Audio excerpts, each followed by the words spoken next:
Welcome to the Tournament Poker Edge podcast, brought to you by TournamentPokerEdge.com, the only podcast dedicated exclusively to poker tournament strategy. Now here's your host, Clayton Fletcher.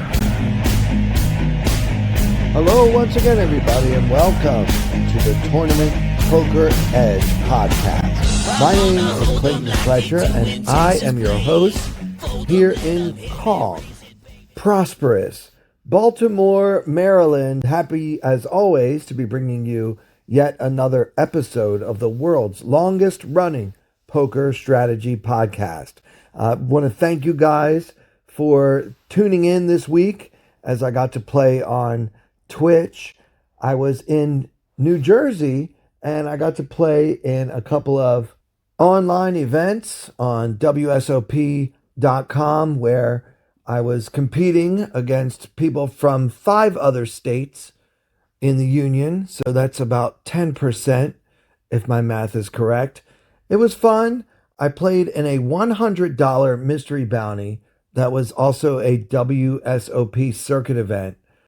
This tournament had a guaranteed prize pool of $150,000 for a $100 buy-in. I also played in a $215 tournament that had a $100,000 guarantee. So really good action on this site. I find the players aren't so great. Many of them don't seem to know that much about theory and general poker tournament strategies, like a lot of limping and then calling big raises from out of position and stuff. So it's obviously a very profitable situation, even at relatively high-ish stakes. And I'm going to have a hand from that $100 mystery bounty circuit event coming up. But first, I want to review last week's main event hand using GTO Wizard. So this is from the 2025 WSOP main event as played in fabulous Las Vegas. And we talked about this hand last week where we are going to be Thomas Worthman playing against Michael Adamo. But this time I want to use my favorite solver, GTO Wizard, and check some of these lines that Thomas Worthman took from the big blind in this hand. So the blinds were 200 and 400 with a 400 big blind ante in the main event. And these guys were deep, 150 big blinds deep. Adamo raised to 1,000, which is totally fine. And the action folds to the big blind. We've got the 9 of spades, 8 of spades. And guys, we made the call, but would you believe it, guys? GTO Wizard actually 3-bets 100% of the time with this hand at this stack depth. So we're never just supposed to call and see the flop holding the 9-8 of spades, or the 10-9 of hearts, or the 8-7 of diamonds, all the way down to 7-6 suited is a pure 3-bet. And then we still 3-bet some of the time with hands like 6-5 suited, 5-4 suited, and 8-6 suited the vast majority of the time. So for that reason, we're actually already outside of the game tree for a GTO strategy. But never worry, guys. There's always a way to finagle things.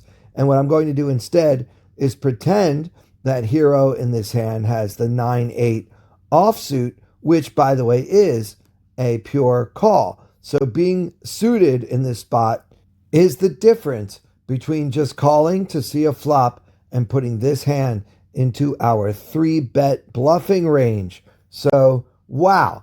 And if you guys are interested in using this tool to improve your poker game, I've got a great deal for you.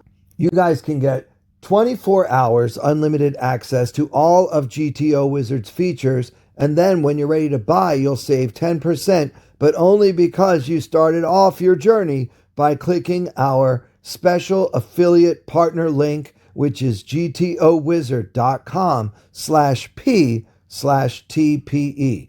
gtowizard.com/p/TPE. So continuing on in the hand, the flop comes king of diamonds, queen of clubs, 8 of hearts, king, queen, 8, rainbow, and we check. That's a 100% play. It's a pure check to the razor here. Adamo checks behind, so that's interesting. We now know, by the way, that Adamo had the 6-4 offsuit, which is actually a pure fold pre-flop. So he's not even supposed to be opening with a hand as weak as 6-4 offsuit. He's actually supposed to be foregoing the opportunity to open from the button with hands as strong as 8-6 offsuit. So 7-5 off, 6-5 off. These are pure folds. So I think a lot of us are probably guilty of this, and certainly Michael Adamo is a bit too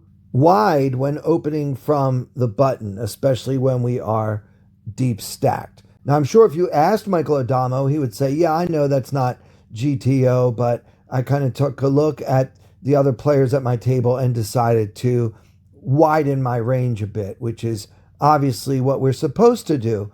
The wizard will give us kind of the unbeatable equilibrium, theoretically perfect strategy for playing against another perfect robot, wizard. But when you are playing against actual human beings and you start to notice certain mistakes that they may make, then it's time to kind of step out away from the GTO theoretical strategy and try to exploit your opponent's tendencies. So I'm sure that's what Adamo is doing here, and far be it for me to ever second guess the great Michael Adamo anyway. So anyway, it does go check, check on the flop, and now on the turn, it's the 7 of hearts, putting 2 hearts on the board of king, queen, 8, 7, and we check once again, 100% pure check to the razor situation here as the big blind. And this time Adamo, now that he's picked up a gutter ball, he bets 1,300 into the 2,600 pot, and we call with our pair of 8s. And according to GTO Wizard, we can actually start folding a little bit here. It's 83% call and fold the rest. And guys, this one really did surprise me. I remember scolding you last week saying if you're going to fold to this half pot bet to Michael Adamo on day one of the main event, I don't think you should play the tournament. And now I have to eat my words, because although we do want to call the vast majority of the time, the Wizard's actually okay with us folding, probably because if you really think about it, there aren't that many cards that are going to improve our hand, and it's very hard for us to get to showdown those times that we are good just by virtue of the fact that we are out of position and there are so many high cards out there. So yeah, it's okay to fold, and if you wanted to fold last week, I apologize to you, and you can play the main event if you really want to. Anyway, the river comes the 7 of clubs, final board, king, queen, 8, 7, 7, and we check, and this time Adamo bets 7,500 into 5,200, really putting our boy Thomas into the blender, and Thomas threw his hand away. I said last week that I don't blame him one bit, and neither does GTO Wizard, which only makes the call here 30% of the time and folds the rest. So not too bad, Thomas. I think you played well. It's just that Michael Adamo is an absolute crusher, and what makes him a crusher is that he is more than willing to put us all into these horrible spots. All right, let's move on. I want to talk about my trip to New Jersey a little bit more. I stayed at Harrah's, Atlantic City, which was nice. They gave me a decent room. I had a nice little view and everything. It was cool. And the Wi-Fi worked. That's the main thing when you're playing online. You need the Wi-Fi to be very solid.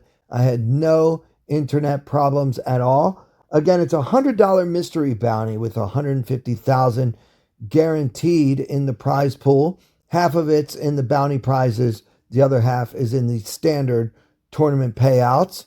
The blinds were 400, 800 with an 800 big blind ante, and we had 47,000 in our stack when the average was only 33K. So we're doing great. We've got 60 big blinds. Late registration is about to end in about 15 minutes. We are currently sitting in 113th place with 678 players currently remaining in the tournament. But as I mentioned, late reg is still open. So the player in second position open limps off of a stack of 58,000. Now, this is not that uncommon in these $100 tournaments on this website. So good times. This guy's going to limp. Fold to the hijack. He limps as well. And he's only got 25,000. The small blind now min raises to 1,600. So again, the blinds are 400, 800. Now this guy sees two limps and says, what the heck? I'll make it 1,600. So he's obviously just clicking buttons. He's got 39K in his stack. And now I am in the big blind with the ace of clubs, queen of spades, and 47,000 in my stack. I mean, I really can't make a case for just calling this silly min raise here. I think it's time to pull out the big guns, which is what I did. I made it 6,400, and the first limper, the guy in second position, calls. Everyone else folds. What in the heck is going on here? Anyway, I'm going to be out of position against a limper who limped for 800 and then called for 5,600 more. And the pot is 16,000. I've got 41,000 remaining in the effective stack. This guy somehow has me covered.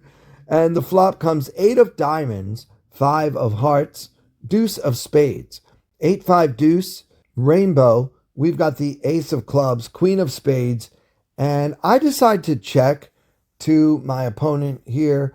The plan is probably to at least call and peel one time if he does bet.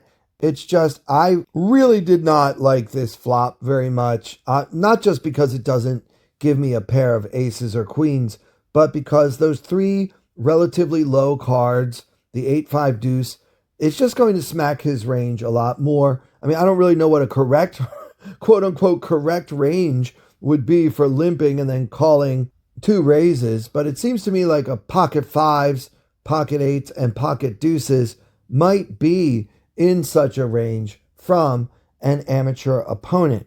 So I really didn't love that the flop seemed to be better for my opponent than it was for me. So I checked, and he thankfully checked behind, and then on the turn, still with 16,000 in the pot. The turn comes the queen of diamonds, putting 2 diamonds on the board of 8 of diamonds, 5 of hearts, deuce of spades, queen of diamonds. And I said out loud as I was live streaming this hand on twitch.tv/Clayton Comic, I said, I'm going to get tricky with it and check again. So I figured maybe I could induce a bluff from this opponent who did not bet the flop. Could easily have a hand like pocket sixes, maybe like a suited ace X kind of hand. I don't know. I mean, what are you supposed to have when you limp and then call an 8X big blind re-raise? I don't know. But I figured I'd let him take a stab at it, assuming that probably my pair of queens is good. So I checked it over to our villain here, and he goes all in for more than I have. So he's betting effectively 41,000 into the pot of 16,000, and it would be all in for me to call. Now, late registration is, as mentioned, still open at this point. So it's not like I would necessarily be out, but I had so many chips compared with the average, and I really didn't want to drop all the way back down to the starting stack, which I think was like 10K in this thing. And I just couldn't really figure out what my opponent had. Like, what should he play this way? I just didn't know what to do. Could it be ace queen? We have the same hand. Could it be a worse queen, like a queen jack type of scenario? I don't know. I mean, I tanked on this one. I took almost my entire full time bank to figure out what in the heck I'm supposed to do in this spot. And eventually I decided to throw my hand away. I felt ridiculous doing it. I hit a perfect card and got out of there anyway. I know a lot of you guys don't get the opportunity to play on WSOP.com, but I really haven't seen too many amateur players taking some huge overbet line as a bluff. And I really didn't think he would play like Queen 10 or Queen Jack this way. It felt like pocket eights, pocket fives, maybe pocket deuces. And he checked it behind on the flop one time and then just went berserk and stuck the whole stack in there on 4th Street. But I threw my hand away. I don't know what you guys would have done. Please let me know, though. I'd love for you to share your thoughts on this bizarre spot. I mean, I'm facing a bet of about 250% of the pot, and I've got top pair, top kicker. What the heck am I supposed to do?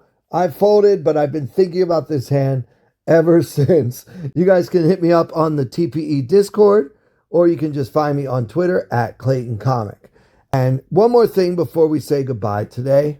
This podcast is free, and it always has been, but there are ways you guys can support us. We don't do Patreon. I don't ask you guys to send me money, but one thing you can do is leave us a nice review, give us a good 5-star rating. It helps us out a ton, but also I would really, really appreciate it if you guys could click the YouTube link in the description of this podcast and just subscribe to the YouTube channel. I don't care if you don't watch the videos or you're never going to use your YouTube account for any purpose other than subscribing to my YouTube channel, which is youtube.com/@ClaytonComic.